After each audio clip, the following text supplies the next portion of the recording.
इस वक्त आप आराम से बैठकर इस वीडियो को देख रहे हैं, मगर मैं आपको कहूं, आज जिस जगह पर आप अभी बैठे हो वो जमीन आज से करोड़ों साल पहले 8,500 डिग्री के तापमान से उबल रही थी, या जिस जगह पर आप बैठे हैं वो जगह लाखों सालों तक बर्फ से ढकी हुई थी। ये दोनों बातें सच हैं। इस 15 मिनट की वीडियो के अंदर आप पृथ्वी के 450 करोड़ साल के सफर को देखने वाले हैं। जिस जगह आज हमारा सौरमंडल है, वहाँ विभिन्न प्रकार की गैस और धूल के बादल हुआ करते थे। वैज्ञानिकों के मुताबिक इन धूल के बादलों से दूर एक तारा हुआ करता था। वक्त के साथ साथ उस तारे की ऊर्जा कम होने लगी, जिसके कारण उसके अंदर एक विशाल विस्फोट हुआ। विस्फोट की वजह से अंतरिक्ष की ये धूल एक दूसरे से दबने लगी।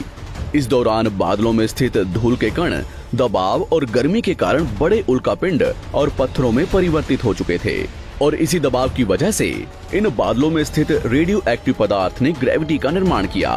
इस ग्रेविटी के कारण बीच में हाइड्रोजन और हीलियम इकट्ठा होने लगे। बीच के इस भयंकर दबाव के कारण एक विशाल विस्फोट हुआ, और इसी विस्फोट के कारण हमारे सूरज का जन्म हुआ। अंतरिक्ष में फैले एस्ट्रॉयड यानी क्षुद्र ग्रहों में भारी वजन की वजह से सूरज के करीब आकर सूरज की परिक्रमा करने लगे। धीरे धीरे इन्हीं एस्ट्रॉयड में भारी टकराव हुआ, जिसके फलस्वरूप मरकरी, विनस, अर्थ और मार्स जैसे ग्रहों का निर्माण हुआ। वैज्ञानिकों के मुताबिक उस वक्त पृथ्वी और मार्स यानी मंगल ग्रह के बीच थिया नामक ग्रह सूरज की परिक्रमा किया करता था। पृथ्वी पर ग्रेविटी होने की वजह से सूरज की परिक्रमा करने वाले एस्ट्रॉयड अब पृथ्वी की परिक्रमा करने लगे, और धीरे धीरे करोड़ों सालों तक ये पृथ्वी पर गिरते रहे। और ऐसी घटना हमारे पड़ोसी ग्रह थिया पर भी हो रही थी, जिसके कारण थिया पृथ्वी के और करीब आने लगा और आकर पृथ्वी से टकराया। इस भयंकर टकराव की वजह से पृथ्वी के हिस्से कणों के रूप में अंतरिक्ष में फैल गए और एक रिंग्स की तरह पृथ्वी की परिक्रमा करने लगे। इन्हीं परिक्रमा करते हुए कणों में टकराव होने लगा, जिसके कारण हमारे चांद का निर्माण हुआ। उस वक्त पृथ्वी पर सिर्फ एक ही समुद्र हुआ करता था, और वो था 1900 डिग्री सेल्सियस की तापमान पर उबलते हुए लावे का। उबल रही थी वो सारी चीजें जिसे आज आप अलग अलग नाम से जानते हैं।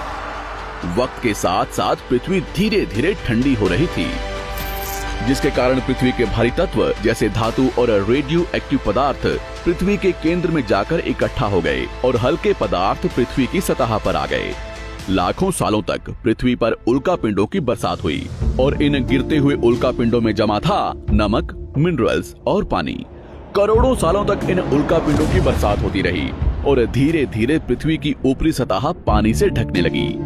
वैज्ञानिकों के मुताबिक यही वो वक्त था जब दूर गहरे पानी के अंदर निकलते ज्वालामुखियों से पहली बार सूक्ष्म जीवों का निर्माण हुआ।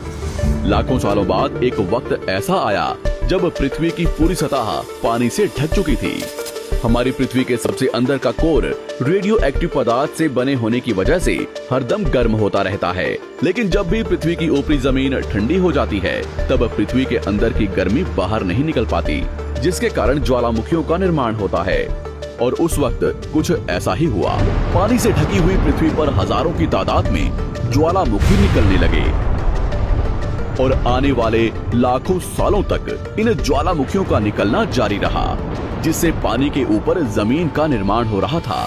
इस वक्त भी पृथ्वी पर वातावरण ना होने की वजह से अंतरिक्ष से उल्कापिंडों की बरसात हो रही थी। आज से लगभग 300 करोड़ साल पहले पृथ्वी पर ऐसा वक्त आया जब पृथ्वी का वातावरण लगभग स्थिर होने लगा था। ज्वालामुखी निकलने धीरे हो गए थे, और पृथ्वी का एक दिन 12 घंटे का हुआ करता था। साल बीतते गए, और धीरे धीरे ये सूक्ष्म जीव विकसित होते गए और समूह में रहने लगे। आज से लगभग 250 करोड़ साल पहले पहली बार पृथ्वी पर ऐसे जीवों का निर्माण हुआ जो जीने के लिए ये पानी के अंदर के मिनरल्स यानी खनिज पदार्थ और धूप का इस्तेमाल करते थे, और मल त्याग के रूप में ऑक्सीजन बाहर निकालते थे। इस वक्त तक पृथ्वी पर ज्यादातर ज्वालामुखी निकलने बंद हो चुके थे, और इन माइक्रोबैक्टीरियाज की वजह से वातावरण में ऑक्सीजन की मात्रा बढ़ रही थी। वातावरण में ऑक्सीजन बढ़ने की वजह से पृथ्वी का वायुमंडल बनना शुरू हुआ, और आने वाले हजारों सालों तक वातावरण में ऑक्सीजन की मात्रा बढ़ती रही। जिसकी वजह से पृथ्वी के ज्यादातर हिस्सों में ये सूक्ष्म जीव फैल गए। हजारों सालों बाद एक वक्त ऐसा आया जब पृथ्वी में ज्यादा ऑक्सीजन बढ़ने के कारण ये सूक्ष्म जीव मरने शुरू हो गए।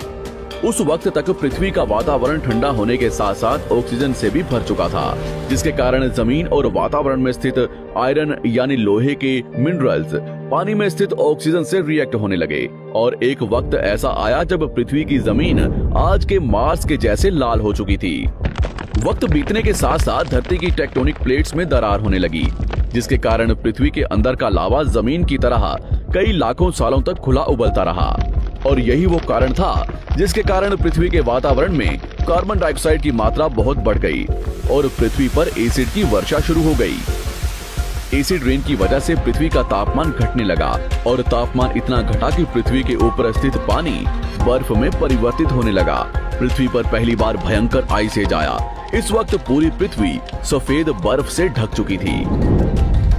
आमतौर पर जब धरती पर सूरज की किरणें गिरती हैं, तब जमीन उन किरणों को सोख लेती है, मगर क्योंकि पूरी पृथ्वी बर्फ से ढक चुकी थी और क्योंकि बर्फ सफेद और चमकीली होती है, जिसके कारण सूरज की किरणें धरती पर गिरने के बाद वापस चली जाती थी। इसी कारण से पृथ्वी कई लाखों सालों तक बर्फ से ढकी रही, मगर फिर से पृथ्वी के अंदर स्थित गर्मी ज्वालामुखी के रूप में निकलना शुरू हो गई और इन ज्वालामुखियों से निकलने वाली गर्मी ने बर्फ को पिघलाना शुरू कर दिया। इसी बीच पृथ्वी की गहराई में बचे कुछ सूक्ष्म जीव धीरे धीरे बदल रहे थे और अब वो ऑक्सीजन को अपने शरीर को बड़ा और जटिल बनाने के लिए इस्तेमाल करने लगे थे। इस बीच पानी में अलग से भी छोटे समुद्री पौधे निकलने शुरू हो चुके थे। बाहर जैसे जैसे ज्वालामुखी निकल रहे थे, वैसे वैसे वातावरण कार्बन डाइऑक्साइड की वजह से गर्म हो रहा था। वक्त के साथ साथ बर्फ तो पिघलने लगी, मगर धरती पर फिर से एसिड की वर्षा शुरू हो गई, जिसके कारण फिर पृथ्वी ठंडी होने लगी और फिर पृथ्वी की ज्यादातर सतह बर्फ से ढक गई। ऐसा बार बार कई हजारों सालों तक होता रहा और इसी कारण से अब समुद्री जीव धीरे धीरे वातावरण के हिसाब से विकसित हो रहे थे। इस बीच कई सारे जीव और समुद्री जंगल्स विलुप्त हो गए, मगर जो बच गए वो धीरे धीरे पृथ्वी के बदलते तापमान के हिसाब से ढलते गए और अब हजारों सालों बाद समुद्री पेड़ बर्फ की वजह से पूरी तरह से मरते या सूखते नहीं थे। अब सूक्ष्म जीव समुद्री जीव बन चुके थे। जब फिर से ज्वालामुखियों ने पृथ्वी की बर्फ को पिघलाना शुरू किया, तब ये समुद्री पेड़ जल्दी विकसित होकर फैल गए। धीरे धीरे वातावरण में ऑक्सीजन की मात्रा बढ़ने लगी और पृथ्वी पर होने वाली एसिड की वर्षा कम होने लगी। वातावरण में ऑक्सीजन आने की वजह से पृथ्वी की ओजोन लेयर्स मोटी होने लगी और आज से लगभग 47 करोड़ साल पहले पृथ्वी की ऊपरी सतह पर पहली बार मोसोस नामक प्लांट उगना शुरू हुआ। वक्त के साथ साथ जमीन पर अलग अलग प्रकार के पौधे और पेड़ उगना शुरू हुए। एक वक्त ऐसा आया जब जमीन के पेड़ों की लंबाई लगभग 80 से 100 फीट जितनी या आज के 5 से 6 मंजिला बिल्डिंग जितनी ऊंची हो चुकी थी। ये वो वक्त था जब समुद्री जानवर समुद्र से बाहर निकल रहे थे और जमीनी जानवरों में परिवर्तित हो रहे थे। धरती की ज्यादातर जमीन एक जगह इकट्ठी हो चुकी थी, जिसे आज हम पैंजिया महाद्वीप के नाम से जानते हैं। पृथ्वी का वातावरण और तापमान लगभग स्थिर हो चुका था और अब करीब 21 से 23 घंटे का दिन हुआ करता था। अब समुद्री जीव पानी से बाहर रहने लगे थे और वातावरण के हिसाब से उनके शरीर का रंग रूप बदल रहा था। धीरे धीरे ये जमीनी जानवर डायनासोर्स में परिवर्तित हो गए। जिन डायनासोर्स ने पेड़ पौधे खाने शुरू कर दिए, उनका शरीर लंबा और विशाल रूप से विकसित होने लगा। कुछ डायनासोर्स शिकार किया करते थे, जिसके कारण वे छोटे और तेज होते चले गए।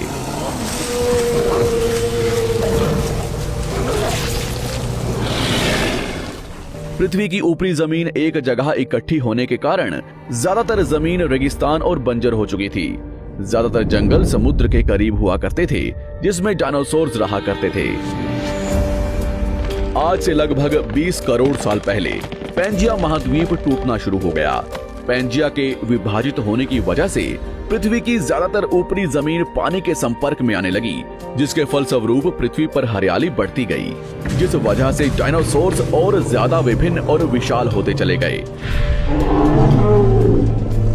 डायनासोर्स ने आने वाले लगभग 20 से 30 करोड़ सालों तक पृथ्वी पर राज किया।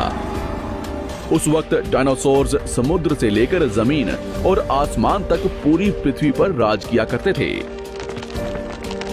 इस दौरान अफ्रीका से टूटा भारत सीधे आकर आज के तिब्बत से टकराया और इस टकराव की वजह से हिमालय का निर्माण हुआ।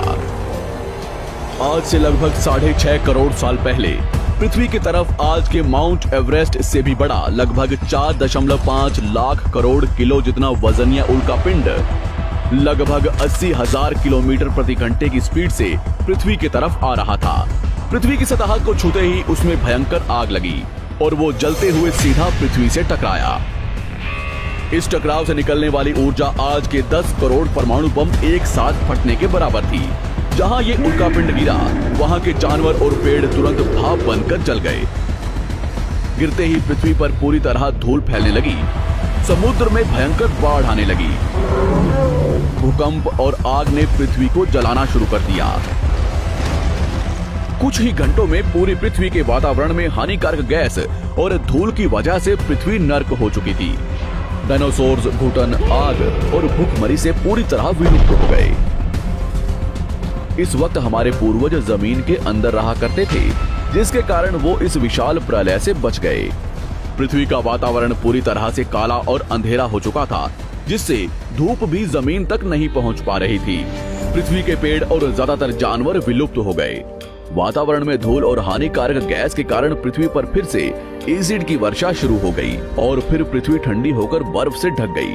लेकिन इस बार पृथ्वी की बर्फ लाखों सालों तक नहीं जमी रही और 80 से 90 हजार साल बाद ये बर्फ पिघलनी शुरू हो गई। जैसे ही धरती पर वातावरण फिर से पहले जैसा होने लगा, वैसे ही ये छोटे जीव जमीन से बाहर आना शुरू हो गए। उस वक्त पृथ्वी की बर्फ पिघलनी शुरू ही हुई थी, जिसके कारण अफ्रीका में घने ठंडे जंगल हुआ करते थे और इसी बीच ये जमीनी जीव बंदरों में परिवर्तित हुए। मगर जैसे जैसे पृथ्वी गर्म होने लगी, वैसे वैसे अफ्रीका के ये जंगल सूखने लगे। जंगल की चीजें खाने वाले बंदरों को खाने की कमी होने लगी।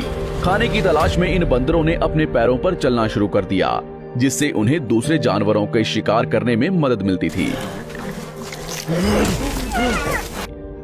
धीरे धीरे बंदर एप्स यानी वानर में परिवर्तित हुए। खाने की तलाश में ये एप्स पृथ्वी के दूसरे हिस्सों में फैलने लगे और धीरे धीरे उनके शरीर का रंग रूप वहाँ के मौसम के हिसाब से बदलता गया। वक्त के साथ साथ हम आदिवासी बने। हमने हथियारों से लेकर आग का आविष्कार किया। हम धीरे धीरे इंसान के रूप में विकसित हुए। हमने धर्म से लेकर परिवार, भाषा और संस्कृति का निर्माण किया और वक्त के साथ साथ हम विकसित होते चले गए और आज हम इस पृथ्वी की सबसे विकसित प्रजाति बन चुके हैं। पृथ्वी को आज के जैसे बनने में लगभग 450 करोड़ साल का वक्त लगा है और हमें एक छोटे जमीन में रहने वाले जानवर से इंसान बनने में कई लाखों सालों का। मगर हमने इन 100 सालों में जितना पृथ्वी को गंदा और तबाह किया है, उतना आज तक किसी भी प्रजाति ने नहीं किया होगा। हम फिर से धरती को गर्म कर रहे हैं और कार्बन डाइऑक्साइड की मात्रा बढ़ा रहे हैं।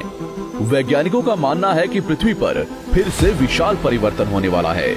भविष्य में पृथ्वी कैसी होगी